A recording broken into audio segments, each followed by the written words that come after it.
목사님, 기도할 때 이것 하나만 바꿔보세요. 기도의 모든 문제는 이것으로 해결됩니다. 하나만 바꿔도 기도가 달라집니다. 저는 30년간 잘못 기도했습니다. 신학대학원을 졸업하고 15년째 목회를 하고 있지만 부끄러운 고백을 하나 해야겠습니다.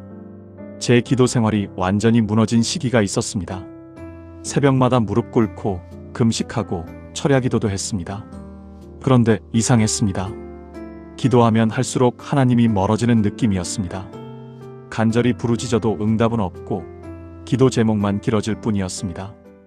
혹시 여러분도 그런 경험 있으신가요? 3시간 금식 기도를 드려도 마음이 공허하고 아무리 열심히 해도 뭔가 막힌 것 같은 그런 느낌 말입니다. 그런데 3년 전 한 권사님이 제게 조용히 말씀하셨습니다. 목사님, 기도할 때 이것 하나만 바꿔보세요. 저는 반신반의했습니다. 30년을 기도해 왔는데 단 하나를 바꾼다고 달라질까? 하지만 그날 저녁 저는 그 한 가지를 바꿨습니다. 그런데 놀라운 일이 일어났습니다. 3시간 금식 기도보다 3분 이것이 더 강력했습니다. 믿기지 않으시죠? 저도 처음엔 믿을 수 없었습니다. 하지만 성경이 정확히 이것을 말하고 있었습니다. 예수님께서 직접 가르쳐 주신 기도의 비밀이었습니다. 마태복음 6장 7절에서 예수님은 이렇게 말씀하셨습니다. 너희는 기도할 때에 이방인과 같이 중언부언하지 말라. 그들은 말을 많이 하여야 들으실 줄 생각하느니라. 중언부언, 반복해서 말을 많이 하는 것. 바로 이것이 문제였습니다. 우리는 믿음이 깊을수록 더 길게, 더 많이, 더 열심히 기도해야 한다고 배웠습니다. 하지만 예수님은 정반대로 말씀하셨습니다. 말을 많이 하지 말라. 이게 무슨 말씀일까요? 기도를 적게 하라는 뜻일까요? 아닙니다. 예수님이 말씀하신 것은 기도의 양이 아니라 기도의 방법이었습니다. 단 하나만 바꾸면 3분 기도가 3시간 금식 기도보다 강력해집니다. 단 하나만 바꾸면 응답이 없던 기도에 하나님이 응답하시기 시작합니다. 단 하나만 바꾸면 형식적이던 기도가 살아있는 대화로 바뀝니다. 그 하나가 무엇일까요? 오늘 저는 여러분께 그 비밀을 나누고자 합니다. 성경이 가르쳐주는 기도의 7가지 비밀입니다. 이것은 단순한 기도 방법이 아닙니다. 30년간 잘못 기도했던 제 인생을 완전히 바꾼 하나님이 직접 가르쳐주신 기도의 원리입니다. 지금 여러분의 기도가 막혀 있다면, 응답받지 못하고 있다면, 형식적으로 느껴진다면 이 7가지를 끝까지 들어보시길 바랍니다. 혹시 지금 기도가 힘드신가요? 무릎 꿇기조차 버거우신가요? 기도 제목만 나열하다 끝나는 자신을 발견하시나요? 그렇다면 이 영상이 여러분을 위한 것입니다. 오늘 이 말씀이 여러분의 기도 인생을 완전히 바꿔놓을 것입니다.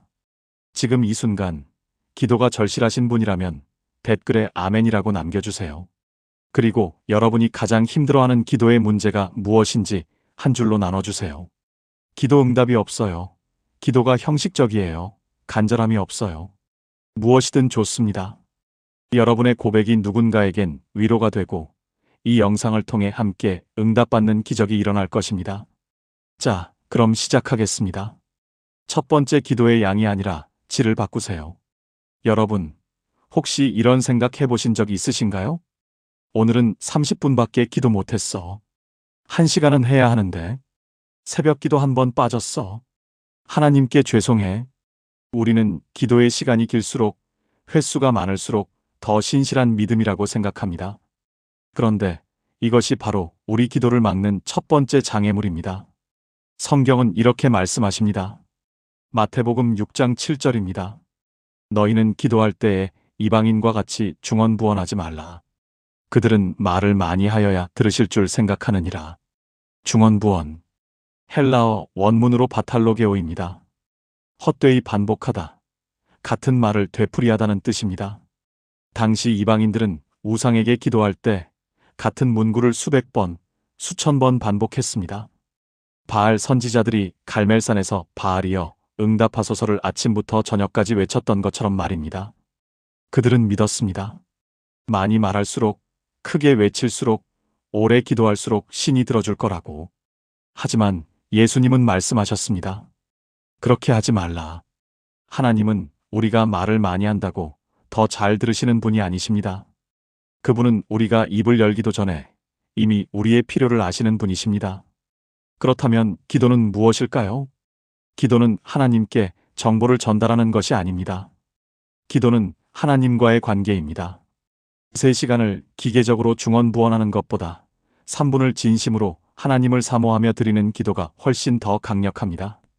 그렇다면 우리는 어떻게 해야 할까요? 오늘부터 이렇게 해보세요. 기도 시간을 채우려고 하지 마세요. 대신 하나님과 진실하게 대화하세요. 하나님, 오늘 제 마음이 힘듭니다. 위로해 주세요. 이 한 문장이 1000마디 형식적 기도보다 하나님의 마음을 움직입니다. 실제로 이것을 경험하신 분이 계십니다. 부산 해운대에 사시는 김혜진 집사님, 63세입니다. 김 집사님은 40년 신앙생활을 하셨습니다. 매일 새벽 5시에 일어나 1시간 30분씩 기도하셨습니다. 기도 제목을 노트에 빼곡히 적고 하나하나 읽으며 기도했습니다. 가족 건강, 자녀 취업, 남편 사업, 교회 부흥, 나라와 민족, 하루도 빠짐없이 40년을 그렇게 기도했습니다. 그런데 이상했습니다. 기도하면 할수록 마음이 무거워졌습니다. 내가 뭘 빠뜨렸나? 더 열심히 해야 하나? 죄책감만 쌓여갔습니다. 그러던 어느 날 교회에서 이 말씀을 들으셨습니다. 기도는 시간이 아니라 관계입니다. 그날 저녁 김 집사님은 기도 제목 노트를 덮으셨습니다. 그리고 이렇게 기도하셨습니다. 하나님, 저 너무 힘들어요. 40년을 기도했는데 왜 이렇게 공허한지 모르겠어요. 하나님, 제 기도를 받아주세요.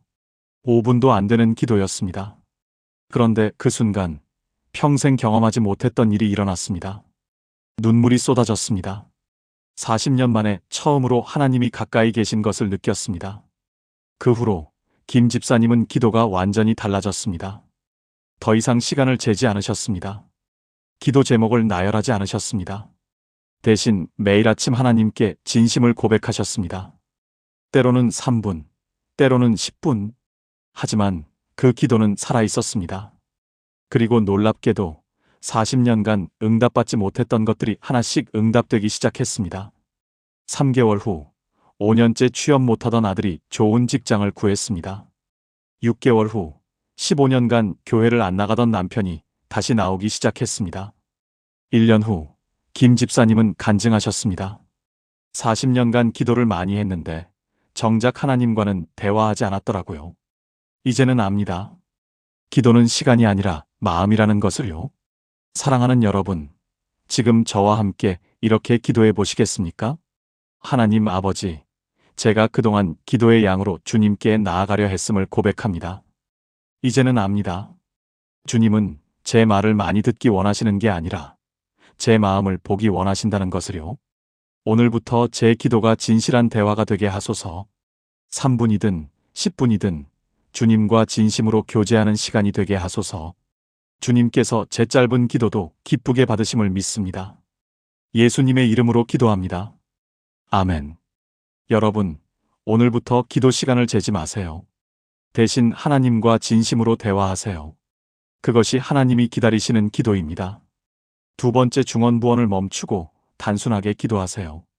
우리 기도를 들어보면 이런 패턴이 있습니다. 하나님, 이것도 주시고 저것도 주시고 저 일도 해주시고 이 문제도 해결해 주시고. 한 번 기도할 때 기도 제목이 10개, 20개씩 쏟아집니다. 정말 간절해서 그런 것일까요? 아니면 많이 구해야 뭐라도 들어주실 것 같아서일까요?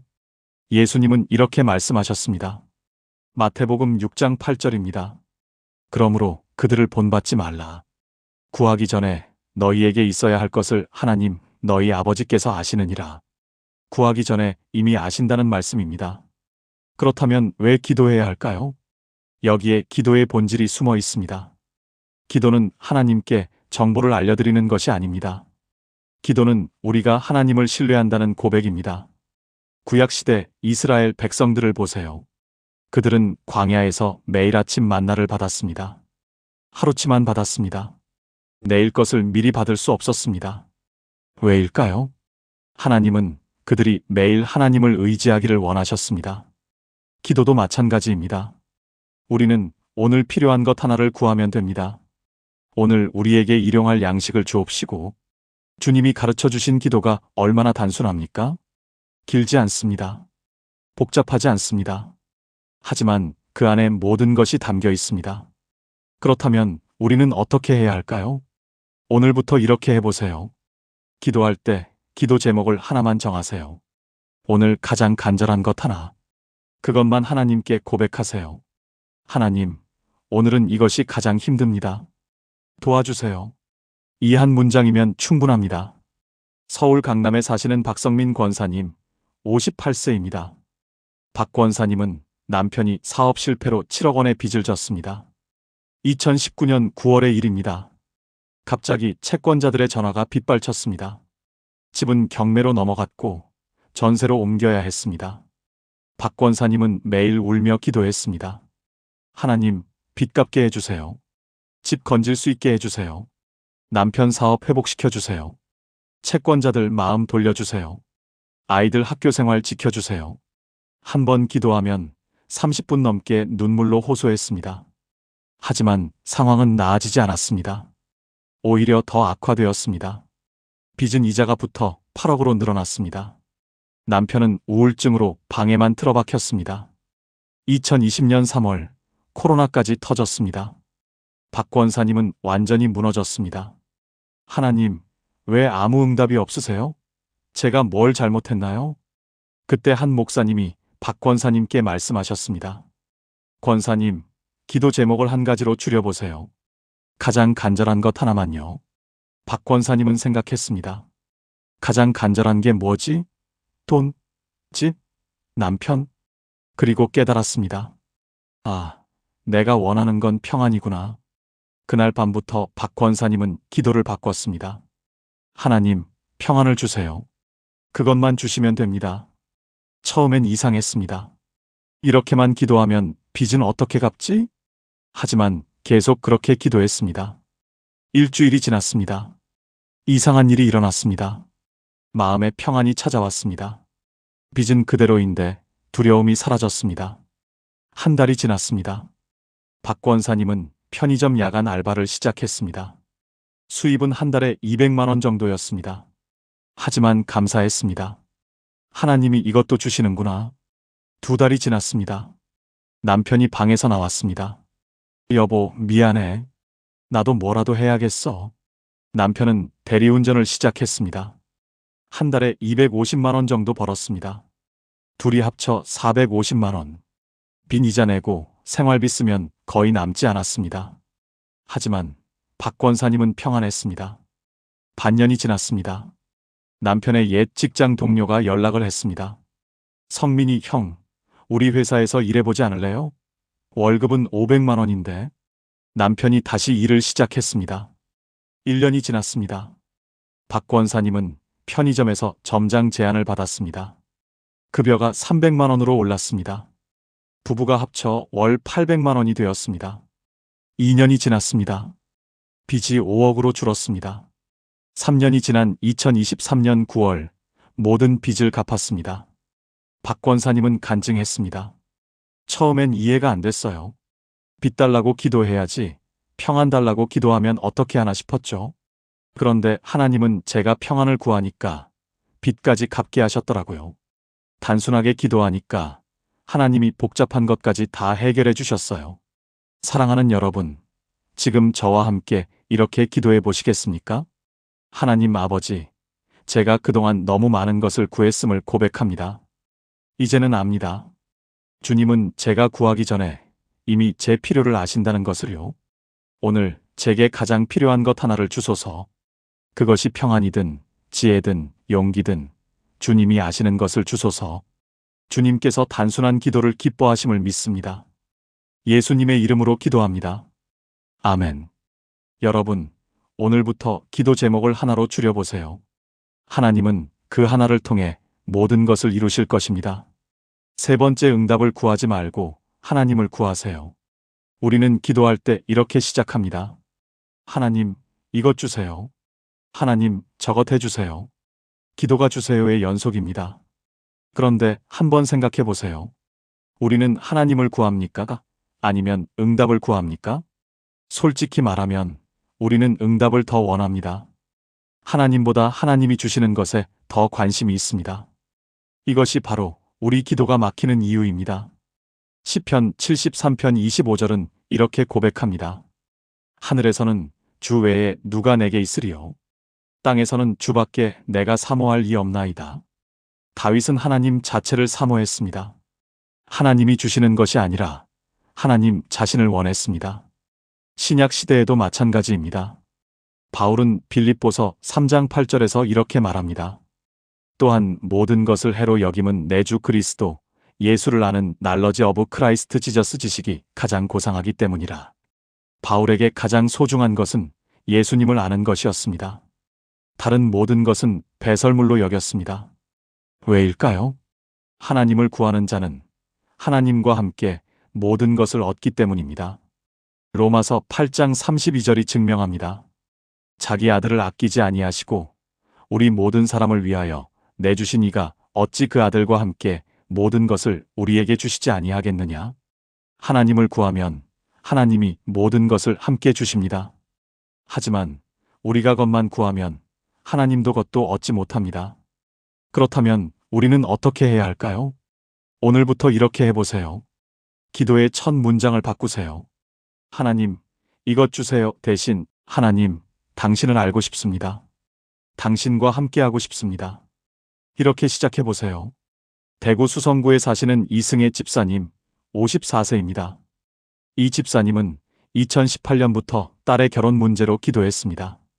딸은 당시 32세였습니다. 주변 친구들은 다 결혼했는데 딸만 홀로 남았습니다. 이 집사님은 매일 금식하며 기도했습니다. 하나님, 우리 딸 좋은 남자 만나게 해주세요.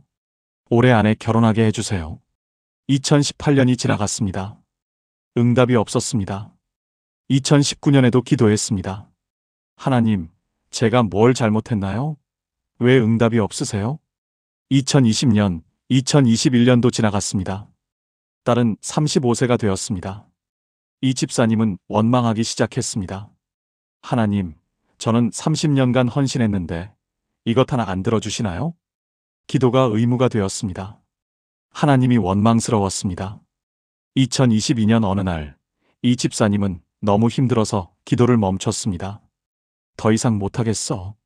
딸 결혼 기도 안 할래? 그리고 그냥 울었습니다.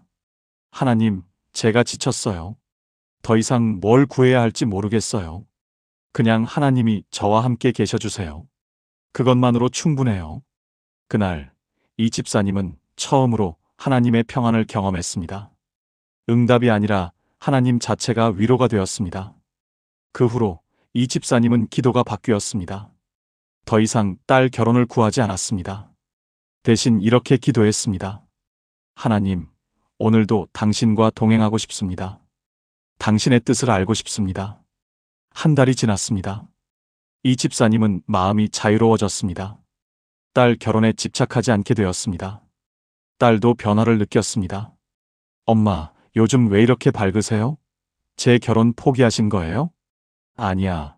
포기한 게 아니라 하나님께 맡긴 거지. 그로부터 2개월 후였습니다. 딸의 회사에 새로운 팀장이 왔습니다. 40세, 미혼, 신실한 크리스천이었습니다. 두 사람은 자연스럽게 가까워졌습니다. 6개월 후 교제를 시작했습니다. 1년 후인 2023년 8월 청혼을 받았습니다. 2024년 5월 결혼했습니다. 이 집사님은 간증했습니다. 6년간 딸 결혼을 구했을 땐 응답이 없었어요. 그런데 하나님을 구하기 시작하니까 1년 만에 모든 게 이루어졌어요. 하나님은 제가 당신을 진짜 원하는지 보고 계셨던 거예요. 제가 먼저 하나님을 선택하니까 하나님이 제 기도까지 다 들어주셨어요. 사랑하는 여러분, 지금 저와 함께 이렇게 기도해 보시겠습니까? 하나님 아버지, 제가 그동안 주님보다 주님의 것을 더 사모했음을 고백합니다. 이제는 압니다. 주님 자체가 가장 큰 응답이라는 것을요. 주님과 함께하면 모든 것이 함께 온다는 것을 믿습니다. 오늘부터 제 기도가 주님을 향하게 하소서. 응답보다 주님을, 것보다 주님을 구하게 하소서. 주님이 제 기도의 전부이심을 고백합니다. 예수님의 이름으로 기도합니다. 아멘. 여러분, 오늘부터 응답을 구하지 말고 하나님을 구하세요. 하나님을 얻는 자는 모든 것을 얻습니다. 네 번째, 은밀한 곳에서 기도하세요. 우리 시대 기도의 가장 큰 문제가 무엇인지 아십니까? 기도가 보여주기식이 되었다는 것입니다. SNS에 올리는 새벽 기도 인증샷, 단체 채팅방에 보내는 새벽 5시 기도 완료 메시지, 교회에서 큰 소리로 기도하는 모습. 언제부터 기도가 남에게 보이는 것이 되었을까요? 예수님은 마태복음 6장 6절에서 이렇게 말씀하셨습니다. 너는 기도할 때에 내 골방에 들어가 문을 닫고 은밀한 중에 계신 내 아버지께 기도하라. 은밀한 중에 보시는 내 아버지께서 갚으시리라. 골방, 헬라어로 타메이온입니다. 창고, 보물창고, 비밀스러운 장소를 의미합니다. 당시 유대인들의 집에는 귀중품을 보관하는 작은 방이 있었습니다. 아무도 들어올 수 없는, 오직 주인만 아는 공간이었습니다. 예수님은 기도를 그곳에 비유하셨습니다. 아무도 보지 않는 곳, 오직 하나님만 계신 곳, 그곳에서 기도하라고 하셨습니다. 왜일까요? 기도는 하나님과의 은밀한 만남이기 때문입니다. 연인이 사랑을 고백할 때 광장에서 하지 않습니다. 조용한 곳에서 둘만의 시간에 진심을 나눕니다. 기도도 마찬가지입니다. 하나님은 우리가 은밀한 곳에서 진심을 나누기를 원하십니다. 그렇다면 우리는 어떻게 해야 할까요? 오늘부터 이렇게 해보세요. 기도할 때 아무도 없는 곳을 찾으세요. 방 안이든 화장실이든 차 안이든 상관없습니다. 그곳에서 하나님과 단둘이 대화하세요. 하나님, 지금 저는 당신과 단둘이 있습니다. 제 진심을 말씀드립니다. 이렇게 시작해보세요. 인천 연수구에 사시는 최영수 장로님, 67세입니다. 최 장로님은 35년 동안 교회 새벽 기도회를 빠지지 않으셨습니다. 매일 새벽 5시 교회 맨 앞자리에 앉아 큰 소리로 기도하셨습니다. 하나님, 이 나라를 불쌍히 여기소서, 이 교회를 부흥시키소서. 목소리가 크기로 유명했습니다. 다른 성도들이 최 장로님 기도는 정말 은혜롭다고 했습니다. 최 장로님은 그 말에 자부심을 느꼈습니다. 내 기도가 모범이 되는구나. 하지만 이상했습니다. 35년을 그렇게 기도했는데 정작 최 장로님의 가정은 무너져 있었습니다. 아들 둘은 교회를 떠났습니다. 첫째는 아빠 기도 너무 시끄러워요. 보여주기식 같아요 라고 말했습니다. 둘째는 아예 집을 나가 연락을 끊었습니다. 부인은 우울증으로 10년째 약을 먹고 있었습니다. 최 장로님은 이해할 수 없었습니다. 나는 이렇게 열심히 기도하는데 왜 내 가족은 이 모양인가? 2021년 코로나로 교회가 문을 닫았습니다. 새벽 기도회도 중단되었습니다. 최 장로님은 처음으로 집에서 혼자 기도해야 했습니다. 첫날 아침 방에 무릎 꿇고 기도하려는데 이상한 일이 일어났습니다. 아무 말이 나오지 않았습니다. 교회에서는 그렇게 잘 나오던 말들이 집에서는 한마디도 나오지 않았습니다. 내가 왜 이러지? 최 장로님은 당황했습니다. 30분을 무릎 꿇고 있었지만 기도가 되지 않았습니다. 그냥 침묵만 흘렀습니다. 그때 깨달았습니다. 아, 내가 그동안 하나님께 기도한 게 아니라 사람들에게 기도한 거구나. 그날 최 장로님은 처음으로 진짜 기도를 했습니다. 하나님, 죄송합니다. 35년간 제 기도는 당신께 드린 게 아니었습니다. 사람들에게 보이려고 한 거였습니다. 용서해 주세요. 그 기도는 소리 없었습니다. 눈물만 흘렀습니다. 하지만 그날 최 장로님은 처음으로 하나님을 만났습니다. 그 후로 최 장로님은 은밀히 기도하기 시작했습니다. 매일 새벽 방 안에서 혼자 기도했습니다. 큰 소리로 하지 않았습니다. 작은 목소리로, 때로는 침묵으로 하나님께 나아갔습니다. 3개월이 지났습니다. 부인이 말했습니다. 여보, 요즘 달라졌어요. 편해졌어요. 6개월이 지났습니다. 둘째 아들이 갑자기 전화를 했습니다. 아빠, 제가 집에 가도 될까요? 1년이 지났습니다. 둘째 아들이 교회에 나오기 시작했습니다. 2년이 지난 2023년 첫째 아들도 교회로 돌아왔습니다. 코로나가 끝나고 새벽 기도회가 다시 시작되었습니다. 하지만 최 장로님은 더 이상 교회 맨 앞자리에 앉지 않았습니다.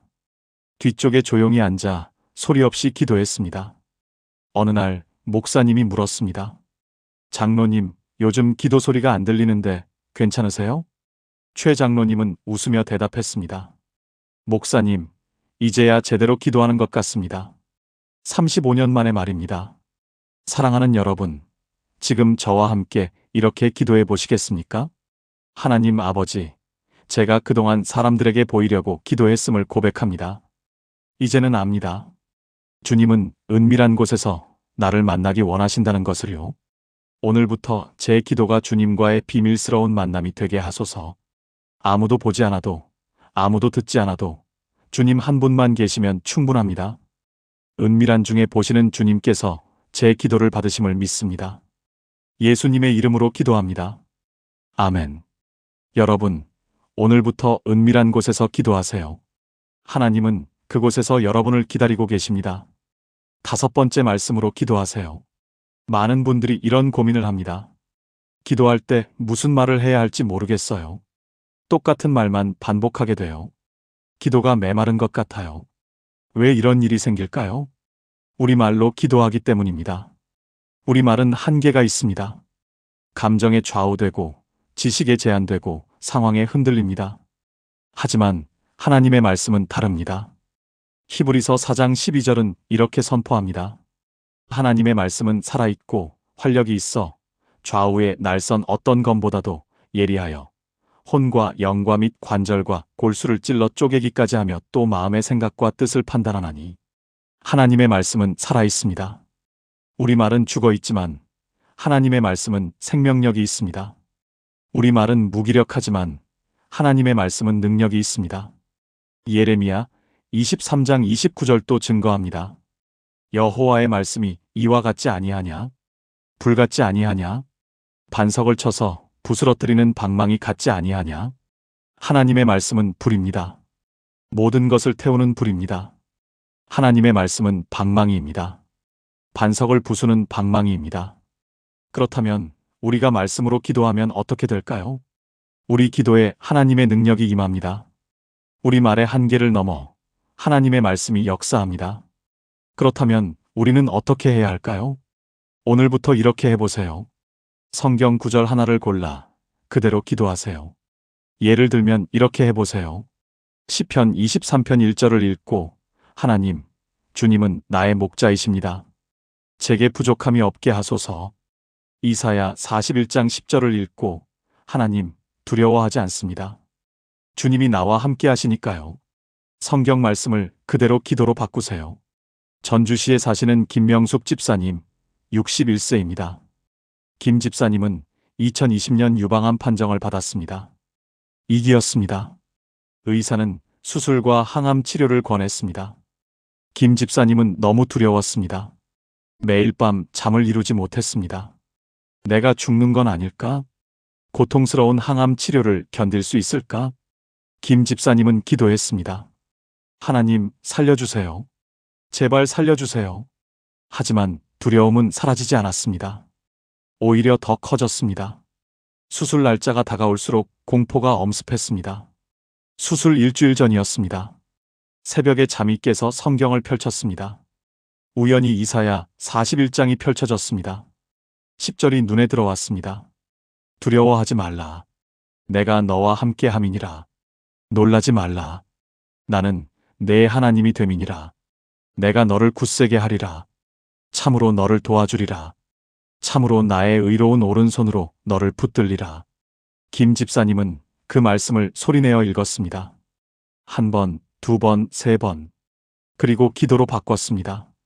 하나님, 당신의 말씀대로 제가 두려워하지 않겠습니다.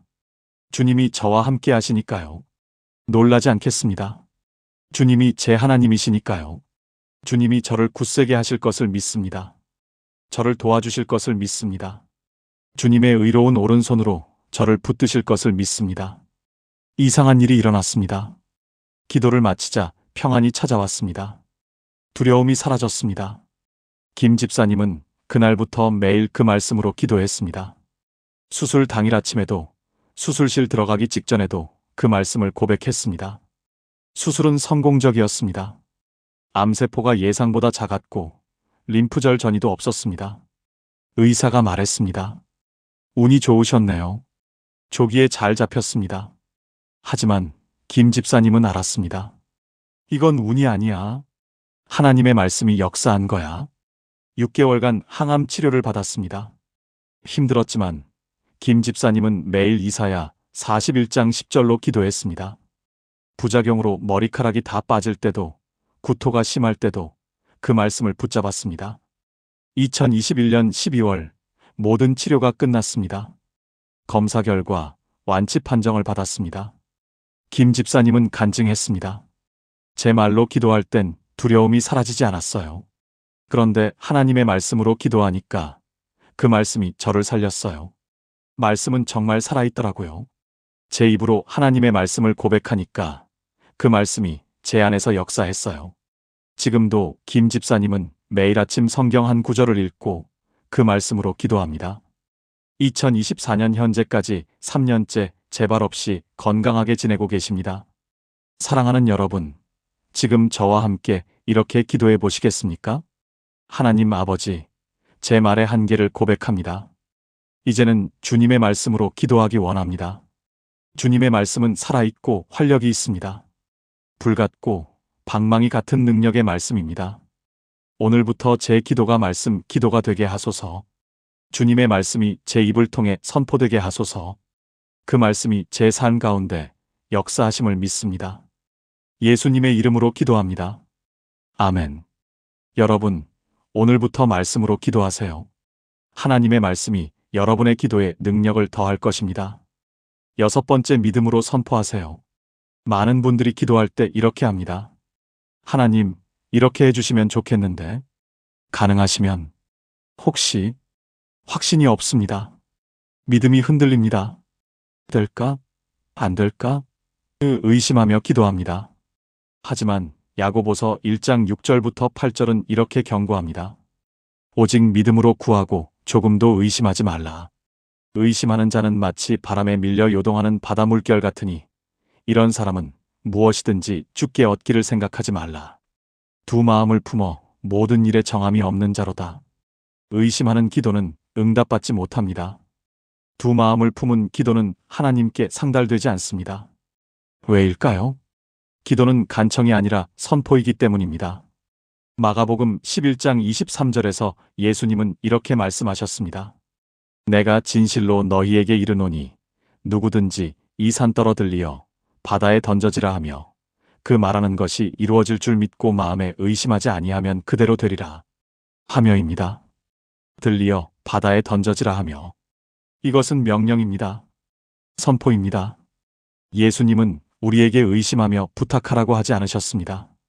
믿음으로 선포하라고 하셨습니다. 구약시대에도 마찬가지입니다.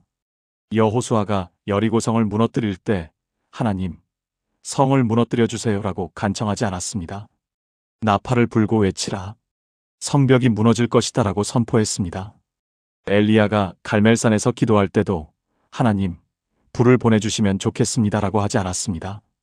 여호와여 응답하소서. 불로 응답하소서라고 선포했습니다. 그렇다면 우리는 어떻게 해야 할까요? 오늘부터 이렇게 해보세요. 기도할 때 주세요가 아니라 될 것입니다. 이루어질 것입니다라고 선포하세요. 하나님, 이 병이 낫기를 원합니다. 대신 하나님, 주님의 이름으로 이 병은 나을 것입니다라고 선포하세요. 광주 광산구에 사시는 박진우 집사님, 59세입니다. 박 집사님은 2019년 사업 실패로 12억 원의 빚을 졌습니다.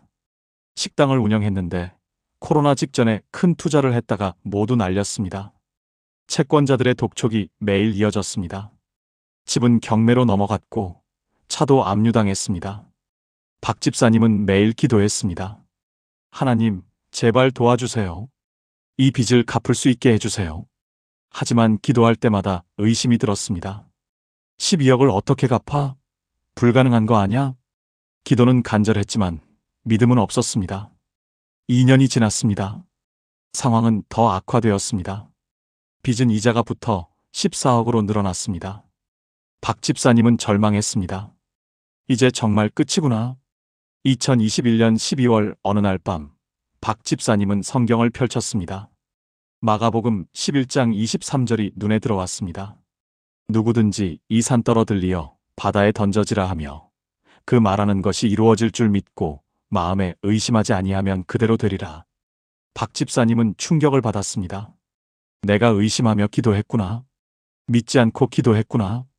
그날 밤 박 집사님은 기도를 바꿨습니다. 하나님, 이 14억의 빚은 갚아질 것입니다. 주님의 이름으로 선포합니다. 이 빚의 산이 들리어 바다에 던져질 것입니다. 저는 이것을 믿습니다. 의심하지 않습니다. 처음엔 어색했습니다. 이게 맞나? 너무 건방진 거 아냐? 하지만 계속 선포했습니다. 매일 밤 같은 말씀으로 선포 기도를 했습니다. 한 달이 지났습니다. 박 집사님의 마음에 변화가 일어났습니다. 두려움이 사라졌습니다. 하나님이 하실 거야. 나는 믿어. 2개월이 지났습니다. 박 집사님은 치킨 배달 아르바이트를 시작했습니다. 한 달에 300만 원 정도 벌었습니다. 빈 이자도 안 되는 돈이었습니다. 하지만 박 집사님은 계속 선포했습니다. 이 빚은 갚아질 것입니다. 6개월이 지났습니다. 박 집사님의 옛 사업 파트너가 연락을 했습니다. 진우 형, 새로운 사업 같이 안 할래요? 제가 자금은 댈게요. 박 집사님은 고민했습니다. 또 실패하면 어떡하지? 하지만 선포한 대로 믿기로 했습니다. 새로운 사업을 시작했습니다. 온라인 식자재 유통이었습니다. 처음 3개월은 적자였습니다. 하지만 4개월째부터 흑자로 돌아섰습니다. 6개월째 월 수익 1,000만 원을 넘었습니다. 1년째 월 수익 3천만 원이 되었습니다. 박 집사님은 빚을 갚기 시작했습니다. 매달 2천만 원씩 상환했습니다. 2023년 12월 정확히 2년 만에 14억 원을 모두 갚았습니다. 박 집사님은 간증했습니다. 2년간 제발 도와주세요라고 기도할 땐 아무 일도 안 일어났어요. 그런데 될 것입니다 라고 선포하기 시작하니까 2년 만에 14억이 갚아졌어요. 기도는 간청이 아니라 선포더라고요. 믿음으로 선포하니까 하나님이 그대로 이루셨어요. 사랑하는 여러분, 지금 저와 함께 이렇게 기도해 보시겠습니까? 하나님 아버지, 제가 그동안 의심하며 기도했음을 고백합니다. 이제는 믿음으로 선포합니다. 주님의 이름으로 제 앞에 모든 산이 들리어 바다에 던져질 것입니다. 제 기도가 이루어질 것을 믿고 의심하지 않습니다. 주님께서 제 입의 고백대로 이루실 것을 선포합니다. 될 것입니다. 이루어질 것입니다. 응답될 것입니다. 이 모든 것을 예수님의 이름으로 선포하며 기도합니다. 아멘. 여러분, 오늘부터 믿음으로 선포하세요. 여러분의 입에서 나오는 선포대로 이루어질 것입니다. 7번째 감사로 시작하고 끝내세요. 우리 기도를 들어보면 대부분 이렇게 시작합니다. 하나님, 제가 이런 문제가 있는데요. 문제로 시작해서 문제로 끝납니다. 감사는 어디에도 없습니다. 하지만 성경은 정반대로 가르칩니다. 빌립보서 4장 6절은 이렇게 명령합니다.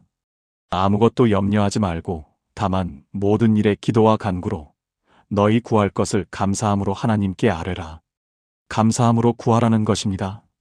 문제를 먼저 말하지 말고 감사를 먼저 고백하라는 것입니다. 데살로니가전서 5장 18절도 동일하게 말합니다. 범사에 감사하라. 이것이 그리스도 예수 안에서 너희를 향하신 하나님의 뜻이니라. 범사에 감사. 좋을 때만 감사가 아닙니다. 어려울 때도 감사입니다. 문제가 있을 때도 감사입니다. 왜일까요? 감사는 믿음의 표현이기 때문입니다. 아직 응답받지 못했는데 감사한다는 것은 하나님이 반드시 응답하실 것을 믿는다는 고백입니다. 아직 해결되지 않았는데 감사한다는 것은 하나님이 이미 해결하셨다는 믿음입니다. 구약의 여호사밧 왕을 보세요. 적군이 침략했을 때 그는 찬양대를 군대 앞에 세웠습니다. 전쟁이 끝나지 않았습니다. 아직 승리하지 않았습니다. 하지만 먼저 감사하며 찬양했습니다. 여호와께 감사하라. 그의 인자하심이 영원함이로다. 그러자 하나님이 움직이셨습니다. 적군이 스스로 서로를 공격하여 전멸했습니다.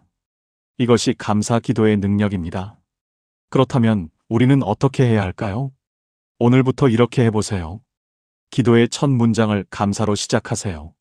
하나님, 이 문제가 있습니다. 대신 하나님, 이 문제 가운데서도 감사합니다. 주님이 함께 하시니까요. 그리고 기도의 마지막도 감사로 끝내세요. 주님, 이미 응답하셨음을 믿고 감사합니다. 아멘. 울산 남구에 사시는 정미래 권사님, 65세입니다. 정 권사님은 2018년 남편을 잃었습니다. 갑작스러운 심근경색이었습니다. 병원에 도착했을 땐 이미 늦었습니다. 정 권사님은 충격에 빠졌습니다. 40년을 함께 산 남편이었습니다. 하루아침에 혼자가 되었습니다. 정 권사님은 울며 기도했습니다. 하나님, 왜 이러십니까? 왜 남편을 데려가셨습니까? 원망이 쏟아졌습니다. 감사는 없었습니다. 1년이 지났습니다. 정 권사님은 우울증에 걸렸습니다. 약을 먹어도 나아지지 않았습니다. 교회도 나가기 싫었습니다. 기도도 하기 싫었습니다.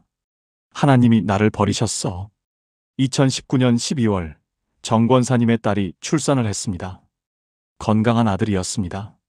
정 권사님은 손주를 안고 울었습니다. 아, 생명이구나. 새로운 생명이구나. 그 순간 깨달았습니다. 하나님은 가져가시기만 하는 게 아니라 주시기도 하시는구나. 정 권사님은 그날 밤 기도를 바꿨습니다. 하나님, 남편을 데려가셔서 너무 원망스러웠습니다. 하지만 오늘 손주를 보며 깨달았습니다. 주님은 생명을 주시는 분이심을요. 40년간 남편과 함께 살게 하셔서 감사합니다. 그 시간들이 모두 은혜였습니다. 그리고 이제 새로운 생명, 손주를 주셔서 감사합니다. 그날 밤 정 권사님은 처음으로 평안히 잠들었습니다. 그 후로 정 권사님은 감사 기도를 시작했습니다. 매일 아침 일어나면 감사 제목 3가지를 찾았습니다. 오늘도 숨쉬게 하심을 감사합니다. 건강하게 하심을 감사합니다. 손주를 볼 수 있게 하심을 감사합니다. 처음엔 억지로 했습니다. 하지만 계속하니 진짜가 되었습니다. 3개월이 지나자 우울증 약을 끊었습니다. 6개월이 지나자 교회에 다시 나가기 시작했습니다. 1년이 지나자 봉사를 시작했습니다. 2년이 지난 2022년 정 권사님은 홀로 된 권사님들을 위한 소그룹을 만들었습니다. 매주 모여 함께 기도하고 감사를 나눴습니다. 그 모임을 통해 10명이 넘는 권사님들이 우울증에서 회복되었습니다. 2024년 현재 정 권사님은 교회에서 가장 밝은 얼굴로 섬기고 계십니다. 정 권사님은 간증했습니다. 남편을 잃었을 때는 세상이 끝난 것 같았어요. 감사할 게 하나도 없었죠. 그런데 억지로라도 감사하기 시작하니까 하나님이 제 눈을 여셨어요. 세상에 감사할 게 얼마나 많은지 보이더라고요. 감사하니까 우울증이 나았고, 감사하니까 새로운 사역도 생기고, 감사하니까 제 인생이 다시 시작되었어요. 사랑하는 여러분, 지금 저와 함께 이렇게 기도해 보시겠습니까? 하나님 아버지, 제가 그동안 문제만 보고 불평했음을 고백합니다. 이제는 감사로 기도하기 원합니다. 어려운 가운데서도 감사할 것을 찾게 하소서. 문제 속에서도 주님의 은혜를 발견하게 하소서. 오늘부터 제 기도가 감사로 시작하고 감사로 끝나게 하소서. 아직 응답받지 못했어도 이미 응답하신 줄 믿고 감사합니다. 아직 해결되지 않았어도 이미 해결하신 줄 믿고 감사합니다. 주님의 선하심을 믿고 감사로 나아갑니다. 예수님의 이름으로 기도합니다. 아멘. 여러분, 오늘부터 감사로 기도하세요. 감사가 여러분의 기도를 완전히 바꿀 것입니다. 통합 기도문. 지금까지 나눈 7가지 말씀을 하나의 기도로 드리겠습니다. 함께 기도하시겠습니까? 전능하신 하나님 아버지, 오늘 이 시간 주신 기도의 7가지 비밀을 감사드립니다. 기도의 양이 아니라 질을 바꾸게 하시고 중언부언을 멈추고 단순하게 기도하게 하시며 응답보다 하나님 자신을 구하게 하시고 은밀한 곳에서 주님과 만나게 하시며 말씀으로 기도하게 하시고 믿음으로 선포하게 하시며 감사로 시작하고 끝내게 하신 주님을 찬양합니다. 저는 고백합니다. 오늘부터 제 기도가 달라질 것입니다. 더 이상 시간을 채우려 하지 않고 진심으로 주님과 대화하겠습니다. 더 이상 많은 것을 구하지 않고 가장 간절한 것 하나만 구하겠습니다. 더 이상 것을 구하지 않고 주님 자신을 구하겠습니다. 더 이상 사람에게 보이려 하지 않고 은밀한 곳에서 주님만 바라보겠습니다. 더 이상 제 말로 기도하지 않고 주님의 말씀으로 기도하겠습니다. 더 이상 의심하지 않고 믿음으로 선포하겠습니다. 더 이상 문제로 시작하지 않고 감사로 시작하고 감사로 끝내겠습니다. 오늘부터 저와 제 가족이 매일 이 7가지로 기도하게 하소서. 이 원리가 우리 삶의 기도 습관이 되게 하시고 우리 가정의 기도 문화가 되게 하소서. 주님께서 가르쳐 주신 이 기도의 비밀이 제 인생을 완전히 바꿀 것을 믿습니다. 30년 잘못 기도했던 것을 오늘 바로잡았습니다. 이제 제 기도가 주님께 상달되고 주님의 응답이 제 삶에 임할 것을 선포합니다. 3시간 중언부언보다 3분 진심이 더 강력함을 믿습니다. 제 입의 고백대로 제 기도의 선포대로 이루어질 것을 믿고 감사합니다. 살아계신 예수 그리스도의 이름으로 기도합니다. 아멘. 목사님, 기도할 때 이것 하나만 바꿔보세요. 기도의 모든 문제는 이것으로 해결됩니다. 하나만 바꿔도 기도가 달라집니다. 저는 30년간 잘못 기도했습니다. 신학대학원을 졸업하고 15년째 목회를 하고 있지만 부끄러운 고백을 하나 해야겠습니다. 제 기도 생활이 완전히 무너진 시기가 있었습니다. 새벽마다 무릎 꿇고 금식하고 철야 기도도 했습니다. 그런데 이상했습니다. 기도하면 할수록 하나님이 멀어지는 느낌이었습니다. 간절히 부르짖어도 응답은 없고 기도 제목만 길어질 뿐이었습니다. 혹시 여러분도 그런 경험 있으신가요? 3시간 금식 기도를 드려도 마음이 공허하고 아무리 열심히 해도 뭔가 막힌 것 같은 그런 느낌 말입니다. 그런데 3년 전 한 권사님이 제게 조용히 말씀하셨습니다. 목사님, 기도할 때 이것 하나만 바꿔보세요. 저는 반신반의했습니다. 30년을 기도해 왔는데 단 하나를 바꾼다고 달라질까? 하지만 그날 저녁 저는 그 한 가지를 바꿨습니다. 그런데 놀라운 일이 일어났습니다. 3시간 금식 기도보다 3분 이것이 더 강력했습니다. 믿기지 않으시죠? 저도 처음엔 믿을 수 없었습니다. 하지만 성경이 정확히 이것을 말하고 있었습니다. 예수님께서 직접 가르쳐 주신 기도의 비밀이었습니다. 마태복음 6장 7절에서 예수님은 이렇게 말씀하셨습니다. 너희는 기도할 때에 이방인과 같이 중언부언하지 말라. 그들은 말을 많이 하여야 들으실 줄 생각하느니라. 중언부언, 반복해서 말을 많이 하는 것. 바로 이것이 문제였습니다. 우리는 믿음이 깊을수록 더 길게, 더 많이, 더 열심히 기도해야 한다고 배웠습니다. 하지만 예수님은 정반대로 말씀하셨습니다. 말을 많이 하지 말라. 이게 무슨 말씀일까요? 기도를 적게 하라는 뜻일까요? 아닙니다. 예수님이 말씀하신 것은 기도의 양이 아니라 기도의 방법이었습니다. 단 하나만 바꾸면 3분 기도가 3시간 금식 기도보다 강력해집니다. 단 하나만 바꾸면 응답이 없던 기도에 하나님이 응답하시기 시작합니다. 단 하나만 바꾸면 형식적이던 기도가 살아있는 대화로 바뀝니다. 그 하나가 무엇일까요? 오늘 저는 여러분께 그 비밀을 나누고자 합니다. 성경이 가르쳐주는 기도의 7가지 비밀입니다. 이것은 단순한 기도 방법이 아닙니다. 30년간 잘못 기도했던 제 인생을 완전히 바꾼 하나님이 직접 가르쳐 주신 기도의 원리입니다. 지금 여러분의 기도가 막혀 있다면, 응답받지 못하고 있다면, 형식적으로 느껴진다면 이 7가지를 끝까지 들어보시길 바랍니다. 혹시 지금 기도가 힘드신가요? 무릎 꿇기조차 버거우신가요? 기도 제목만 나열하다 끝나는 자신을 발견하시나요? 그렇다면 이 영상이 여러분을 위한 것입니다. 오늘 이 말씀이 여러분의 기도 인생을 완전히 바꿔놓을 것입니다. 지금 이 순간 기도가 절실하신 분이라면 댓글에 아멘이라고 남겨주세요. 그리고 여러분이 가장 힘들어하는 기도의 문제가 무엇인지 한 줄로 나눠주세요. 기도 응답이 없어요. 기도가 형식적이에요. 간절함이 없어요. 무엇이든 좋습니다. 여러분의 고백이 누군가에겐 위로가 되고 이 영상을 통해 함께 응답받는 기적이 일어날 것입니다. 자, 그럼 시작하겠습니다. 첫 번째, 기도의 양이 아니라 질을 바꾸세요. 여러분, 혹시 이런 생각 해보신 적 있으신가요? 오늘은 30분밖에 기도 못했어. 1시간은 해야 하는데. 새벽 기도 한 번 빠졌어. 하나님께 죄송해. 우리는 기도의 시간이 길수록, 횟수가 많을수록 더 신실한 믿음이라고 생각합니다. 그런데 이것이 바로 우리 기도를 막는 첫 번째 장애물입니다. 성경은 이렇게 말씀하십니다. 마태복음 6장 7절입니다. 너희는 기도할 때에 이방인과 같이 중언부언하지 말라. 그들은 말을 많이 하여야 들으실 줄 생각하느니라. 중언부언.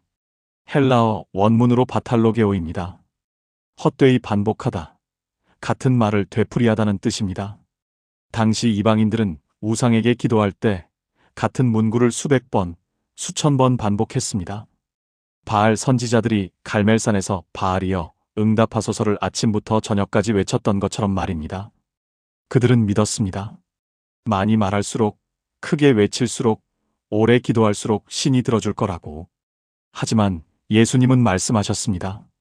그렇게 하지 말라. 하나님은 우리가 말을 많이 한다고 더 잘 들으시는 분이 아니십니다. 그분은 우리가 입을 열기도 전에 이미 우리의 필요를 아시는 분이십니다. 그렇다면 기도는 무엇일까요? 기도는 하나님께 정보를 전달하는 것이 아닙니다. 기도는 하나님과의 관계입니다. 3시간을 기계적으로 중언부언하는 것보다 3분을 진심으로 하나님을 사모하며 드리는 기도가 훨씬 더 강력합니다. 그렇다면 우리는 어떻게 해야 할까요? 오늘부터 이렇게 해보세요. 기도 시간을 채우려고 하지 마세요. 대신 하나님과 진실하게 대화하세요. 하나님, 오늘 제 마음이 힘듭니다. 위로해 주세요. 이 한 문장이 1000마디 형식적 기도보다 하나님의 마음을 움직입니다. 실제로 이것을 경험하신 분이 계십니다.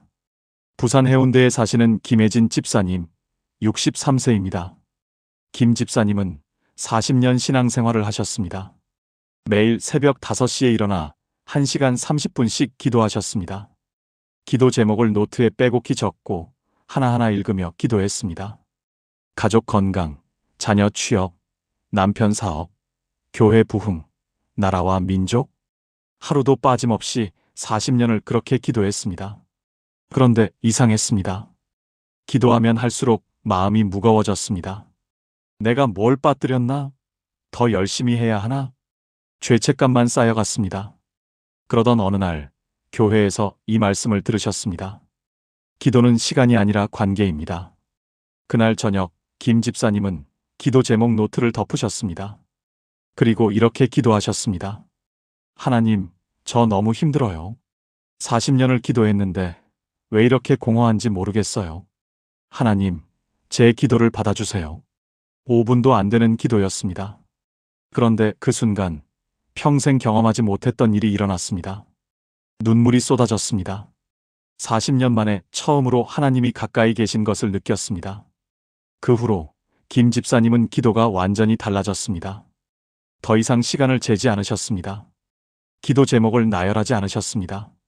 대신 매일 아침 하나님께 진심을 고백하셨습니다. 때로는 3분, 때로는 10분. 하지만 그 기도는 살아있었습니다. 그리고 놀랍게도 40년간 응답받지 못했던 것들이 하나씩 응답되기 시작했습니다. 3개월 후 5년째 취업 못하던 아들이 좋은 직장을 구했습니다. 6개월 후 15년간 교회를 안 나가던 남편이 다시 나오기 시작했습니다. 1년 후 김 집사님은 간증하셨습니다. 40년간 기도를 많이 했는데 정작 하나님과는 대화하지 않았더라고요. 이제는 압니다. 기도는 시간이 아니라 마음이라는 것을요. 사랑하는 여러분, 지금 저와 함께 이렇게 기도해 보시겠습니까? 하나님 아버지, 제가 그동안 기도의 양으로 주님께 나아가려 했음을 고백합니다. 이제는 압니다. 주님은 제 말을 많이 듣기 원하시는 게 아니라 제 마음을 보기 원하신다는 것을요. 오늘부터 제 기도가 진실한 대화가 되게 하소서. 3분이든 10분이든 주님과 진심으로 교제하는 시간이 되게 하소서. 주님께서 제 짧은 기도도 기쁘게 받으심을 믿습니다. 예수님의 이름으로 기도합니다. 아멘. 여러분, 오늘부터 기도 시간을 재지 마세요. 대신 하나님과 진심으로 대화하세요. 그것이 하나님이 기다리시는 기도입니다. 두 번째 중언부언을 멈추고 단순하게 기도하세요. 우리 기도를 들어보면 이런 패턴이 있습니다. 하나님, 이것도 주시고, 저것도 주시고, 저 일도 해주시고, 이 문제도 해결해 주시고, 한 번 기도할 때 기도 제목이 10개, 20개씩 쏟아집니다. 정말 간절해서 그런 것일까요? 아니면 많이 구해야 뭐라도 들어주실 것 같아서일까요? 예수님은 이렇게 말씀하셨습니다. 마태복음 6장 8절입니다. 그러므로 그들을 본받지 말라. 구하기 전에 너희에게 있어야 할 것을 하나님, 너희 아버지께서 아시느니라. 구하기 전에 이미 아신다는 말씀입니다. 그렇다면 왜 기도해야 할까요? 여기에 기도의 본질이 숨어 있습니다. 기도는 하나님께 정보를 알려드리는 것이 아닙니다. 기도는 우리가 하나님을 신뢰한다는 고백입니다. 구약시대 이스라엘 백성들을 보세요. 그들은 광야에서 매일 아침 만나를 받았습니다. 하루치만 받았습니다. 내일 것을 미리 받을 수 없었습니다. 왜일까요? 하나님은 그들이 매일 하나님을 의지하기를 원하셨습니다. 기도도 마찬가지입니다. 우리는 오늘 필요한 것 하나를 구하면 됩니다. 오늘 우리에게 일용할 양식을 주옵시고, 주님이 가르쳐 주신 기도가 얼마나 단순합니까? 길지 않습니다. 복잡하지 않습니다. 하지만 그 안에 모든 것이 담겨 있습니다. 그렇다면 우리는 어떻게 해야 할까요? 오늘부터 이렇게 해보세요. 기도할 때 기도 제목을 하나만 정하세요. 오늘 가장 간절한 것 하나. 그것만 하나님께 고백하세요. 하나님, 오늘은 이것이 가장 힘듭니다. 도와주세요. 이 한 문장이면 충분합니다. 서울 강남에 사시는 박성민 권사님, 58세입니다. 박 권사님은 남편이 사업 실패로 7억 원의 빚을 졌습니다. 2019년 9월의 일입니다. 갑자기 채권자들의 전화가 빗발쳤습니다. 집은 경매로 넘어갔고 전세로 옮겨야 했습니다. 박 권사님은 매일 울며 기도했습니다. 하나님, 빚 갚게 해주세요. 집 건질 수 있게 해주세요. 남편 사업 회복시켜 주세요. 채권자들 마음 돌려주세요. 아이들 학교 생활 지켜주세요. 한 번 기도하면 30분 넘게 눈물로 호소했습니다. 하지만 상황은 나아지지 않았습니다. 오히려 더 악화되었습니다. 빚은 이자가 붙어 8억으로 늘어났습니다. 남편은 우울증으로 방에만 틀어박혔습니다. 2020년 3월 코로나까지 터졌습니다. 박 권사님은 완전히 무너졌습니다. 하나님, 왜 아무 응답이 없으세요? 제가 뭘 잘못했나요? 그때 한 목사님이 박 권사님께 말씀하셨습니다. 권사님, 기도 제목을 한 가지로 줄여보세요. 가장 간절한 것 하나만요. 박 권사님은 생각했습니다. 가장 간절한 게 뭐지? 돈, 집, 남편? 그리고 깨달았습니다. 아, 내가 원하는 건 평안이구나. 그날 밤부터 박 권사님은 기도를 바꿨습니다. 하나님, 평안을 주세요. 그것만 주시면 됩니다. 처음엔 이상했습니다. 이렇게만 기도하면 빚은 어떻게 갚지? 하지만 계속 그렇게 기도했습니다. 일주일이 지났습니다. 이상한 일이 일어났습니다. 마음에 평안이 찾아왔습니다. 빚은 그대로인데 두려움이 사라졌습니다. 한 달이 지났습니다. 박 권사님은 편의점 야간 알바를 시작했습니다. 수입은 한 달에 200만 원 정도였습니다. 하지만 감사했습니다. 하나님이 이것도 주시는구나. 2달이 지났습니다. 남편이 방에서 나왔습니다. 여보, 미안해. 나도 뭐라도 해야겠어. 남편은 대리운전을 시작했습니다. 한 달에 250만 원 정도 벌었습니다. 둘이 합쳐 450만 원. 빚 이자 내고 생활비 쓰면 거의 남지 않았습니다. 하지만 박 권사님은 평안했습니다. 반년이 지났습니다. 남편의 옛 직장 동료가 연락을 했습니다. 성민이 형, 우리 회사에서 일해보지 않을래요? 월급은 500만 원인데. 남편이 다시 일을 시작했습니다. 1년이 지났습니다. 박 권사님은 편의점에서 점장 제안을 받았습니다. 급여가 300만 원으로 올랐습니다. 부부가 합쳐 월 800만 원이 되었습니다. 2년이 지났습니다. 빚이 5억으로 줄었습니다. 3년이 지난 2023년 9월 모든 빚을 갚았습니다. 박 권사님은 간증했습니다. 처음엔 이해가 안 됐어요.